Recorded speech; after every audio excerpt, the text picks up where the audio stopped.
숲이슬가와 함께한 숲과 나무 이야기.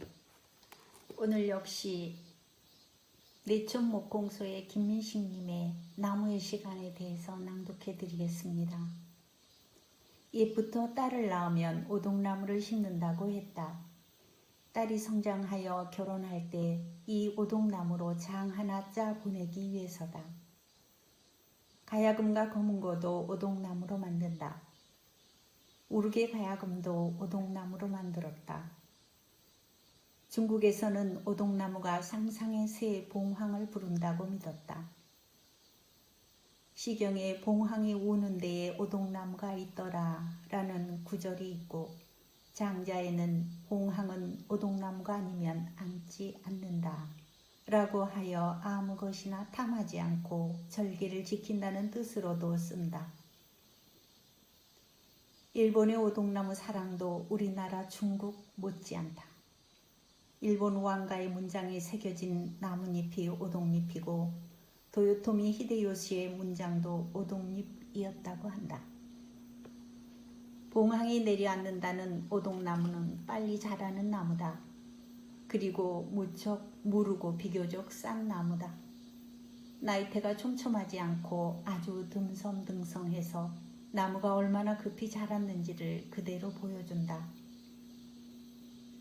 딸을 낳고 심은 오동나무는 딸이 10대 중반만 되어도 제목으로 쓸만치 자라있으니 얼마나 고마운 나무인가. 오동나무의 용도를 보면 악기든 가구든 힘을 받는 부분에는 사용하지 않는다. 무르기 때문이다. 오동나무는 비중이 0.2에서 0.3을 넘지 않아 물성이 매우 가볍다. 물에 넣으면 동동 뜬다. 거듭 말하자면 무거우면 좋은 나무이고 가벼우면 나쁜 나무인 것은 아니다. 가볍고 물러서 싼 것도 아니고, 무른 오동나무는 악기의 울림통을 만들기에 적절하고 장을 짤 때 서랍 재료로도 요긴하다. 서랍은 힘을 받지 않는 부분이어서 오동나무를 썼다. 약한 나무가 반드시 필요한 곳이 있다. 서랍에 소나무를 쓰면 뒤틀려 수월하게 여닫지 못할 것이고, 단단한 참나무는 겨울철 온동방에서 갈라진다. 또 오동나무는 살충, 방충 효과가 뛰어나 벌레가 잘 슬지 않는다.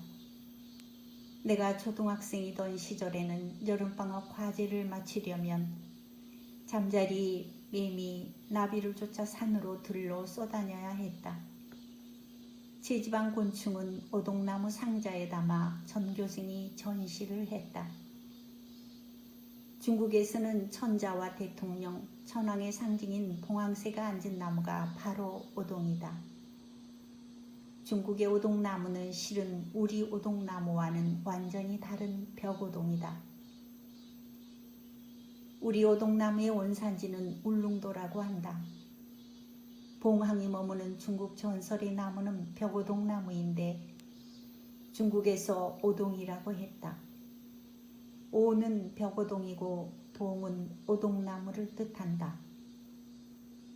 중국에서 벽오동나무와 오동나무를 구분 없이 오동으로 부르고 쓰니 우리도 일본도 엄밀하게 구별하지 않았다.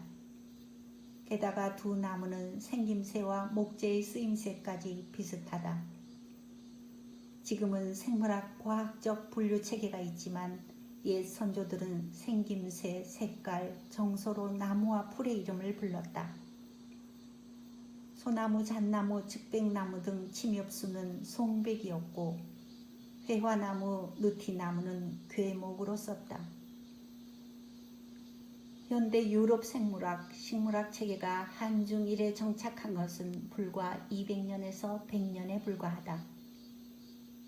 중국에서 이름 지은 나무 이름은 한자를 공유하던 한국과 일본의 역사, 문학, 민간 구전에도 구석구석 남아있다. 오동나무도 그러하다. 굳이 벽오동이라 구별하지 않아도 생김새나 쓰임새가 비슷하니 우리에게는 그냥 오동나무였을 뿐이다. 재미있는 사실은 봉황새가 앓는다는 중국 벽오동도 울릉도가 원산지라는 우리 오동나무로 영어로는 파울로니아로 통용된다는 것. 벽오동은 피닉스, 파라솔 트리라는 영어 이름이 따로 있는데도 구분 없이 파울로니아로 불린다. 황제의 벽오동도 딸을 위해 심는 오동나무의 파워에는 미치지 못하는가 보다. 전주에서 선미촌 문화재생 사업을 했는데 그곳에는 딸의 행복을 위해 부모의 지성으로 심는다는 오동나무가 무럭무럭 자라고 있었습니다. 선미촌은 집창촌인데요. 가장 아픈 곳에서 가장 아름다운 꽃이 핀다라는 말이 문득 생각이 났습니다. 지금까지 쪽동백숲에서 책 읽는 나무였습니다. 감사합니다.